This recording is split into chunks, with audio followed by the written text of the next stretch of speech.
If you've been in the business less than 3 years, the odds are good that more than 50% of your income is coming from working with buyers. This might shift over time as you add additional listing component business to your overall business. And ultimately, I'd like to see that you're probably earning about 80% of your money from listings and about 20% of your money is coming from buyers.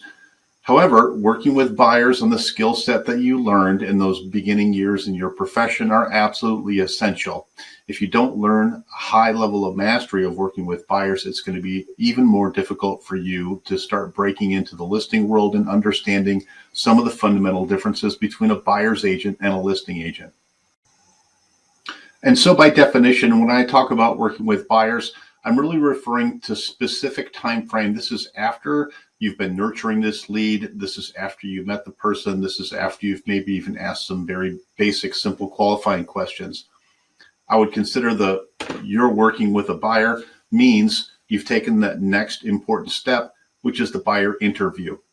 If you are not doing buyer interviews for your buyers, and I don't care how long you've been nurturing the lead, I don't care if this is a referral, I don't care if this is your best friend, you need to go through the time and effort necessary to conduct an appropriate buyer interview.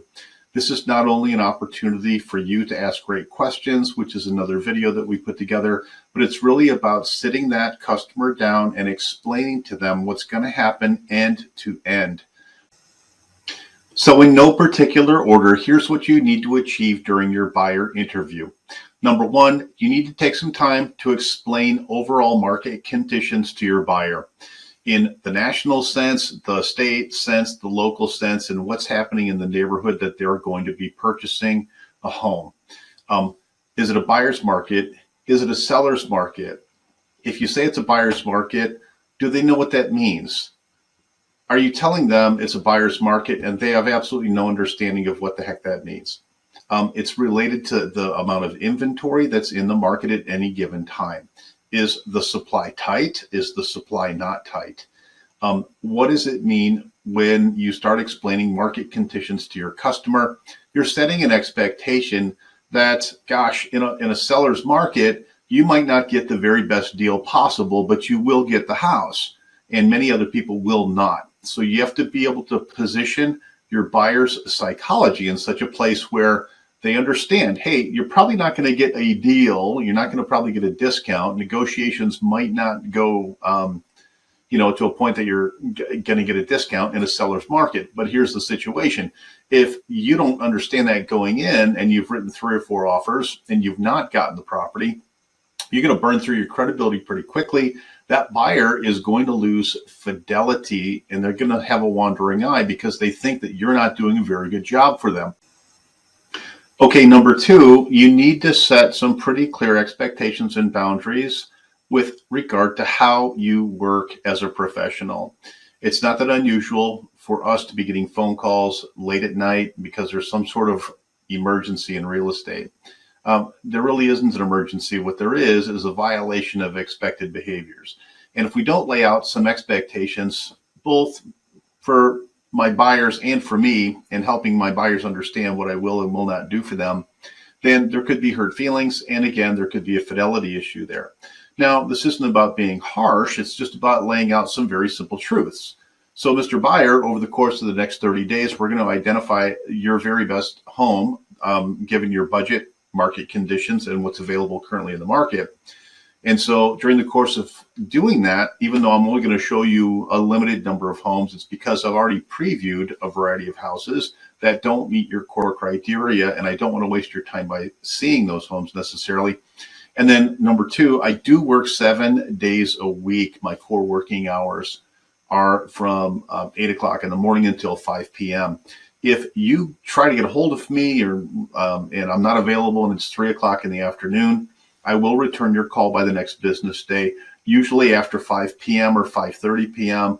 It's family time because I do work every day and I'm available every day. I want to make sure that I still have some balance and I take care of my wife and I take care of my family. Is that okay? Is that okay? Why am I asking if that's okay? They need to understand that I've got professional limits and I will absolutely help them, but I'm not the doormat and I'm not someone that I'm not going to be at someone's beck and call. It's not a professional relationship if that's happening. Number three, paperwork. I always make sure that my buyers have a sample packet of potential documents that they might be seeing in the future, not the least of which, most important is writing in the offer. Also, you better have agency signed at this point already, but there's going to be a variety of additional documents that you're going to be using going forward as you write a transaction and as you consummate a transaction.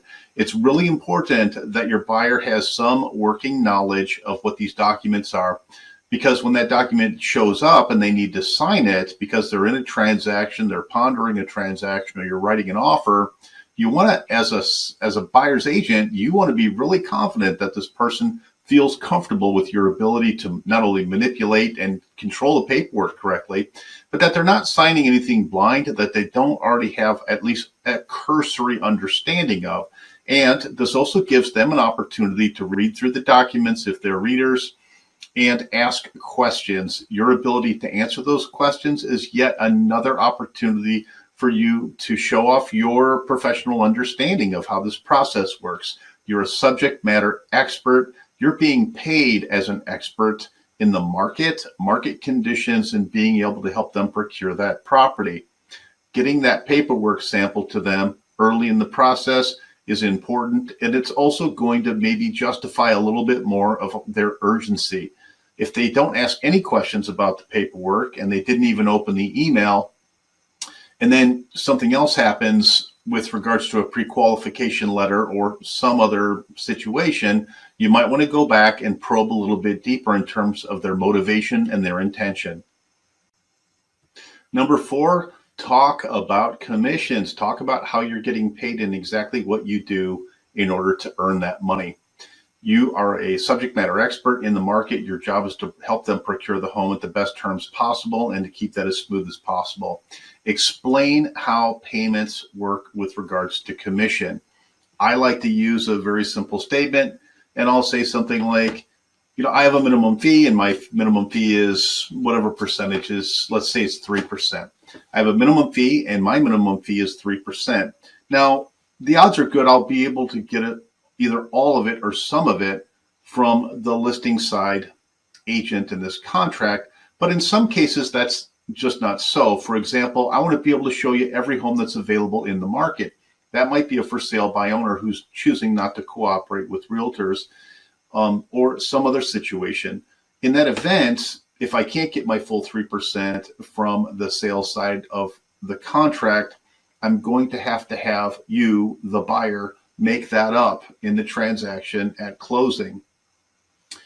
Do you have a good understanding of how that works? Do you have any concerns around that? So why am I being so direct with the commission? Because don't assume people understand how realtors get paid. In fact, I've found over the years that even very sophisticated business people don't really understand who is getting money, how are they getting paid, and where is it coming from. I find that if you have good clarity when it comes to this, then it also reinforces a really simple reality. And that is, look, I do this for a living. I'm investing time in making sure that we get you the best possible terms and the best possible home, given market conditions and given your budget around your time frame and your goals. And as a result, look, I'm putting effort in that direction and I get paid, right? So you don't necessarily have to spell it out exactly like that, but take a little bit of time and start crafting in your own words what you might say at that point. Number five, establish some rules and some guidelines when it comes to showing property. For gosh sakes, please do me a favor. Don't ever show a property unless you have physically previewed it or had your assistant walk through that property first.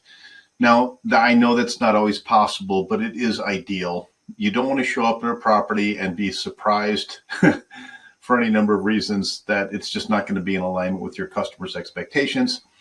Or, there was some really good photography in the MLS, but it certainly didn't pan out when we physically stood in it.